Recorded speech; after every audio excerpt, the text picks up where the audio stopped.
अस्सलाम वालेकुम and welcome again to my YouTube channel. हमने फर्स्ट ईयर क्लास 11 की बायोलॉजी शुरू की है। उसका चैप्टर नंबर 1 में आप लोगों को समझाने की कोशिश कर रहा हूँ। इसी प्लेलिस्ट में मैंने गोल्जी कम्प्लेक्स, लाइसोसोम, वेसिकल्स के बारे में, Golgi apparatus, endoplasmic reticulum, cell wall, cell membrane, सारे के सारे लेक्चर्स अपलोड कर दिए हैं। हमारी आज की जो डिस्कशन होगी वो पर ऑक्सीसोम और ग्लाई ऑक्सीसोम के हवाले से है। तो ये वैसे आप लोगों ने ये वाला जो टॉपिक है ये 9th और 10th में ये नहीं पढ़ा, ये आप लोग फर्स्ट टाइम पढ़ रहे हैं। सो देखते हैं पर ऑक्सीसोम और ग्लाई ऑक्सीसोम क्या होते हैं। सबसे पहला पॉइंट मैंने पर ऑक्सीसोम और ग्लाई ऑक्सीसोम के हवाले से लिखा है कि they both are single membrane bounded organelles. दोनों के दोनों आप लोग याद रखेंगे सिंगल मेम्ब्रेन बाउंडेड होते हैं। ये ज़रूरी बात है, आप लोगों को पता होना चाहिए। दूसरा पॉइंट मैंने डिस्कस किया है कि these peroxisome both are sac like structure, vesicular structure. ये वेसिकल्स के फॉर्म में होते हैं, सिंपल बैग लाइक स्ट्रक्चर होते हैं, सिंपल जो है वो ब्लैडर लाइक स्ट्रक्चर्स होते हैं। ऐसे आप लोग याद रखेंगे कि ये चीज़ें होती है। जिस तरह आप लोग लाइसोसोम का स्ट्रक्चर बनाते थे बिल्कुल ऐसे ही होता है। तीसरा आप लोग याद रखेंगे कि दे बोथ कंटेन्स एंजाइम्स। इन दोनों के अंदर एंजाइम्स है। आप बोले कि इस पर ऑक्सीसोम में भी एंजाइम है और ग्लाई ऑक्सीसोम में भी क्या होते हैं, एंजाइम्स होते हैं। हाँ, ये बात ज़रूरी है कि इसके अंदर जो एंजाइम्स है वो डिफरेंट है। इसके अंदर अलग एंजाइम्स होंगे और इसके अंदर अलग अलग एंजाइम्स होंगे। रोल दोनों का डिफरेंट है। तभी मैंने लिखा है कि different from each other in lysosome. मैंने लाइसोसोम इस वजह से लिखा है क्योंकि लाइसोसोम भी आप लोग पढ़ रहे हैं कि सिंगल मेम्ब्रेन बाउंडेड होता है, वो भी वेसिकुलर स्ट्रक्चर होता है, उसमें भी एंजाइम्स मौजूद होते हैं। उसके एंजाइम्स अलग है, ग्लाई ऑक्सीसोम के अलग है और पर ऑक्सीसोम के अलग है। नेक्स्ट आप लोग डिस्कस करेंगे कि both are smaller than lysosome. अगर साइज़ में हम इसको लाइसोसोम के साथ कंपेयर कर दें तो ये दोनों छोटे होते हैं। असल में ये बात मैं क्यों बता रहा हूँ, क्योंकि आप देख ले वो बहुत सारी सिमिलैरिटी लाइसोसोम के साथ चल रही है। तो ये वाला उसमें डिफरेंस आ गया कि ये लाइसोसोम से क्या होते हैं, स्मॉल इन साइज़ होते हैं। नेक्स्ट मैंने नोट किया है चूँकि ये दोनों लाइसोसोम से छोटे होते हैं तो इस वजह से इसको हम बोलते हैं माइक्रो बॉडीज़। क्या बोलते हैं? माइक्रो बॉडीज़ हम इसको बोलते हैं। माइक्रो बॉडीज़ आप लोग याद रखेंगे कि सेल के अंदर और भी होते हैं। ये पर ऑक्सीसोम और ग्लाई ऑक्सीसोम उसमें से एक है। एंड नेक्स्ट पॉइंट मैंने लिखा है कि both are not part of the endomembrane system. Endomembrane system वैसे लफ्ज़ आप लोगों की बुक में यूज़ तो हुआ है लेकिन डिस्कस नहीं किया।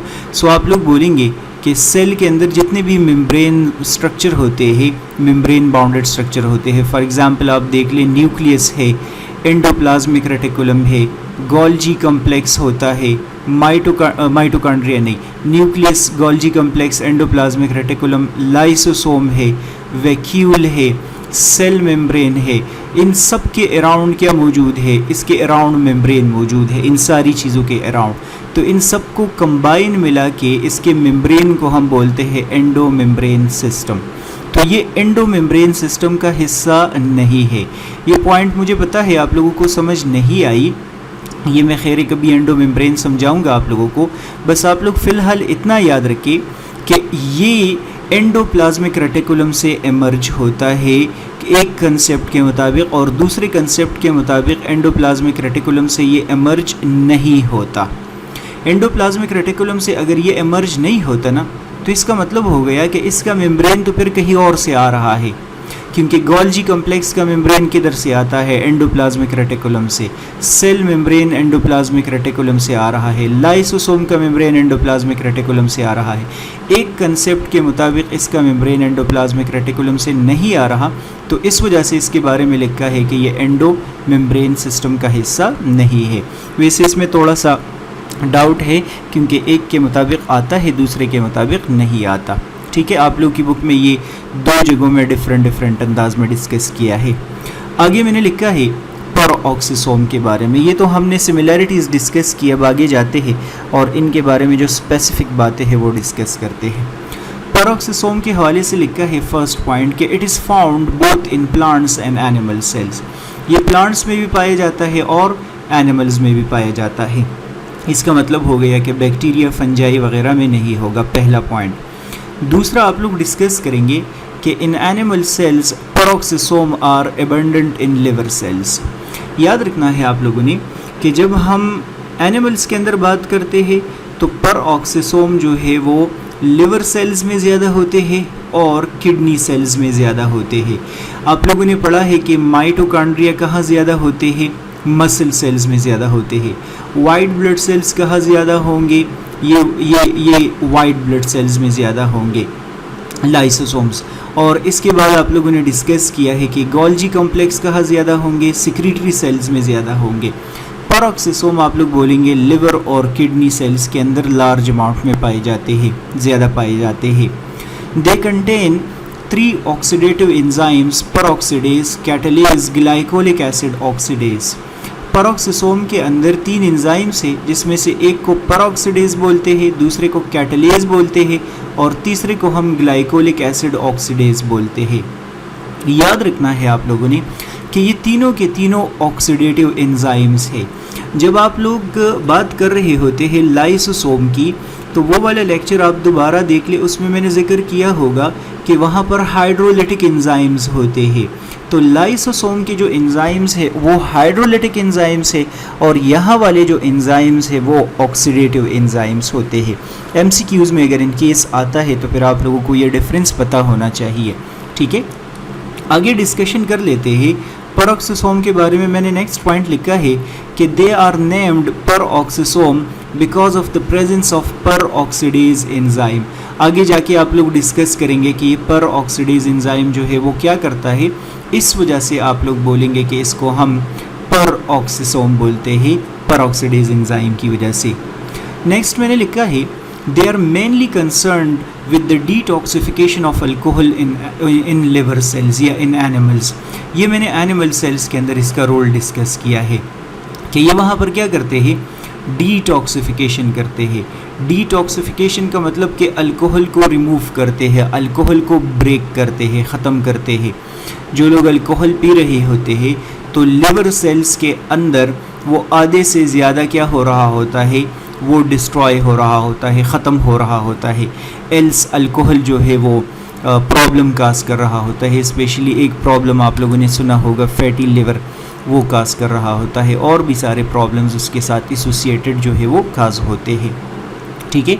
नेक्स्ट कैसे ये प्रोसेस होता है, मैंने लिखा है ना कि अल्कोहल को डिटॉक्सिफाई करते हैं। तो ऐसा होता है कि लिवर के अंदर अल्कोहल को ब्रेक करके बनाते हैं उससे क्या, हाइड्रोजन पेरोक्साइड। अल्कोहल टॉक्सिक है ना, तो उसके टॉक्सिक इफ़ेक्ट से ख़त्म करने के लिए किस चीज़ में कन्वर्ट कर दिया जाता है, हाइड्रोजन पेरोक्साइड में, H2O2 में कन्वर्ट कर दिया जाता है। इसमें एक एंजाइम यूज़ होगा और उस एंजाइम को हम बोलेंगे पेरोक्सीडेज, जो आप लोगों ने यहाँ पर डिस्कस किया। अब प्रॉब्लम ये है ना कि ये जो हाइड्रोजन पेरोक्साइड है ये इटसेल्फ टॉक्सिक है, मीन कि ये और भी प्रॉब्लम काज करता है। तो इस वजह से इस हाइड्रोजन पेरोक्साइड को भी किसी चीज़ में चेंज करना पड़ेगा। तो आप देख ले, इसको कन्वर्ट कर दिया जाता है किस चीज़ में, वाटर और ऑक्सीजन में। हाइड्रोजन पेरोक्साइड को H2O2 को H2O प्लस O2 में कन्वर्ट कर दिया जाता है। इसमें दूसरा एंजाइम यूज़ होता है और उसको हम बोलते हैं कैटालेज। सो ये देख ले, ये कैटालेज एंजाइम जो है यहाँ पर यूज़ हो गया, ठीक है। ये रोल हो गया है किस चीज़ का, पेरोक्सिसोम का एनिमल्स में। तो आपसे कोई पूछता है पेरोक्सिसोम एनिमल्स में कहाँ होता है, तो आप बोलेंगे होता तो हर सेल में है, लेकिन मोस्ट अबंडेंट लिवर सेल्स में है और ये वहाँ पर डिटॉक्सिफिकेशन कर रहा होता है। नेक्स्ट मैंने लिखा है कि it is found in all eukaryotic cells and particularly prevalent in liver sales. आप लोग अभी जाके डिस्कस करेंगे ना, जिस तरह माइटोकॉन्ड्रिया अपने कॉपीज़ बनाता है तो पेरोक्सिसोम के बारे में भी कहा जाता है कि ये भी अपना मेम्ब्रेन सेल से आइसोलेट करता है, तो ये भी डिवाइड हो सकता है। सो ऑल्दो मौजूद तो सारे सेल्स में है, लेकिन लिवर सेल्स में इसका नंबर बढ़ जाता है फिशन की वजह से, आप समझे डिवाइड होने की वजह से इसका नंबर लिवर सेल्स में बढ़ जाता है। नेक्स्ट मैंने लिखा है कि most peroxisomal membrane protein are made in the cytosol and inserted into the membrane of pre existing peroxisome. ये बात मैंने असल में यहाँ इस वजह से ऐड की है क्योंकि यहाँ मैंने लिखा है ना कि ये एंडो मेम्ब्रेन सिस्टम का हिस्सा नहीं है, मैंने बोला है कि ये गोल्जी कॉम्प्लेक्स या एंडोप्लाज्मिक रेटिकुलम से इमर्ज नहीं होता। अब क्वेश्चन ये है कि वैक्यूल भी गोल्जी कॉम्प्लेक्स या एंडोप्लाज्मिक रेटिकुलम से, लाइसोसोम भी वहाँ से इमर्ज हो रहे हैं, ये वहाँ से नहीं इमर्ज हो रहा, तो फिर इसका मेम्ब्रेन आता किधर से है? ये मेम्ब्रेन जो इसका है ये किधर से आता है?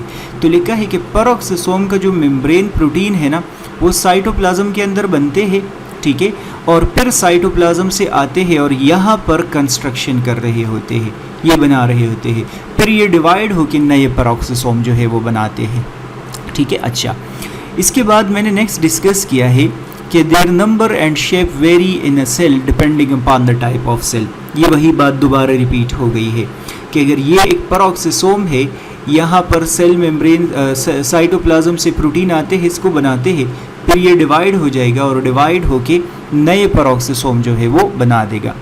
नेक्स्ट मैंने लिखा है कि for example peroxisome will increase in a cell when there is large amount of alcohol. Alcohol कोई बंदा ज़्यादा लेता है ना, इनटेक करता है, तो उसके लिवर के अंदर पेरोक्सोसोम का नंबर क्या हो जाएगा? बढ़ जाएगा। आप समझे, फिशन की मदद से डिवाइड हो जाएगा। आगे मैंने लिखा है कि in plant cells peroxisomes are involved in photorespiration. ये आप लोगों के लिए फ़र्ज़ है, ज़रूरी है। फोटो रिस्पायरेशन हम चैप्टर नंबर 4 में एक टॉपिक डिस्कस करेंगे। ये हमारा चैप्टर नंबर 4 का आप समझे कि आखिरी टॉपिक होगा बायो एनर्जेटिक्स का।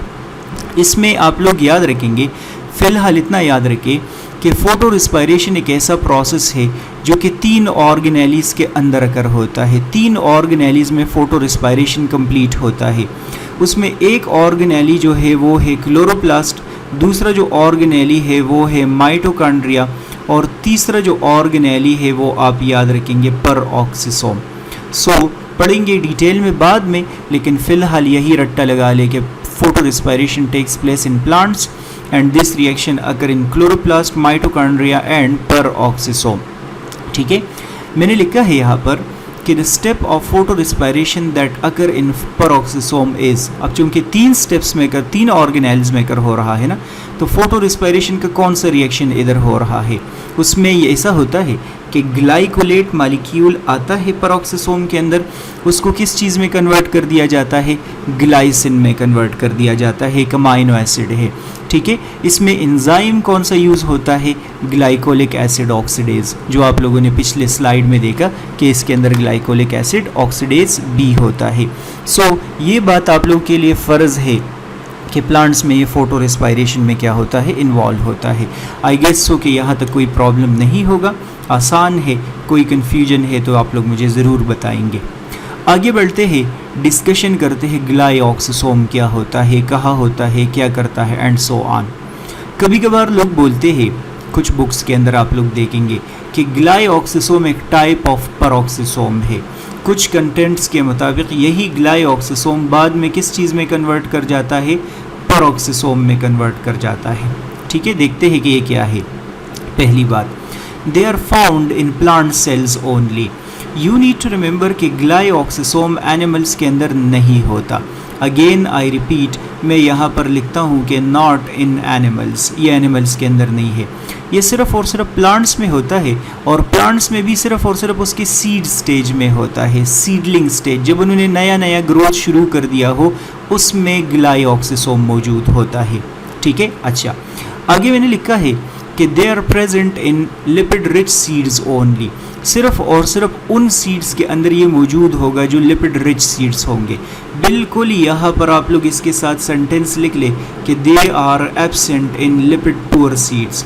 जो भी लिपिड पुअर सीड्स होंगे ना, मतलब जिसके अंदर लिपिड्स कम होंगे, उनके अंदर ये नहीं होंगे। सपोज करते हैं फॉर ऑयल, पी में ये नहीं होंगे, मटर में ये नहीं होंगे, बीन्स में नहीं होंगे। बीन्स जो है वो आप लोग देख ले कि वो ये पी प्लांट और जो बीन्स है ये सारे के सारे प्रोटीन रिच है, और ये कहाँ मौजूद होंगे? लिपिड रिच सीड्स में। वैसे आप लोग की बुक में एग्जाम्पल नहीं है, कैस्टर सीड में ये मौजूद होंगे। ठीक है, अच्छा आगे मैंने लिखा है कि they have certain enzymes that are not found in animal cells. अब मैंने बोला है ना कि ये ग्लाइऑक्सोसोम है, ये तो एनिमल्स में होता ही नहीं है, ये प्लांट्स में होता है। तो इसके अंदर कुछ एंजाइम्स है, वो एंजाइम सिर्फ और सिर्फ आप समझिए कि प्लांट्स में है, एनिमल्स में नहीं पाए जाते। एनिमल्स में वो एंजाइम्स का रोल ही नहीं है। नेक्स्ट मैंने लिखा है these enzymes are responsible for plant lipid metabolism. ये क्या करते हैं, चूँकि सिर्फ और सिर्फ प्लांट्स में है तो प्लांट के लिपिड्स को ब्रेक करने के लिए ये रिस्पॉन्सिबल होते हैं। ग्लाइऑक्सिसोम प्लांट के लिपिड्स को ब्रेक करने के लिए रिस्पॉन्सिबल होता है। अभी मैंने बोला है कि चूँकि ये लिपिड रिच सीड्स में होता है तो सीड में ये क्या करता है, जर्मिनेटिंग सीड जो ग्रोथ जिसने शुरू कर दिया हो, डेवलपमेंट जिसमें शुरू हुआ हो, in germinating seed they convert fatty acid to carbohydrate. किस चीज़ को किस चीज़ में कन्वर्ट करते हैं, फैटी एसिड को कार्बोहाइड्रेट्स में कन्वर्ट करते हैं। वैसे क्यों कन्वर्ट करेंगे, क्योंकि कार्बोहाइड्रेट आप लोग देख ले वो सोर्स ऑफ एनर्जी है, कार्बोहाइड्रेट हमें डायरेक्ट एनर्जी दे रहा होता है, यही फिर क्रेब्स साइकिल वगैरह में एंटर होके जो है वो हमें एनर्जी देता है। ठीक है, आगे लिखा है यहाँ देख ले, फैटी एसिड, और फैटी एसिड को कन्वर्ट कर दिया जाता है कार्बोहाइड्रेट्स में। और एंजाइम कौन सा यूज़ होगा, एंजाइम तो वैसे नाम नहीं लिखा, लेकिन इस रिएक्शन को हम क्या नाम देते हैं, ग्लाइऑक्सिलेट पाथवे या ग्लाइऑक्सिलेट साइकिल हम इसको नाम देते हैं। ठीक है, सो आसान है, मेरे ख्याल में इसमें प्रॉब्लम नहीं होगा।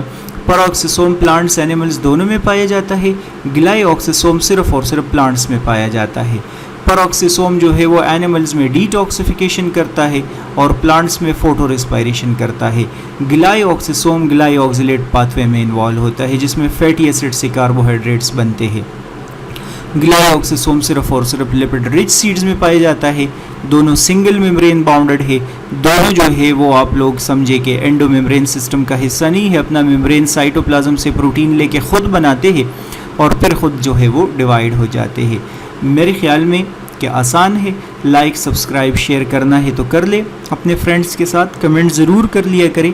नेक्स्ट वीडियो आप लोग लेक्चर देखेंगे। गुड बाय, अल्लाह हाफिज़।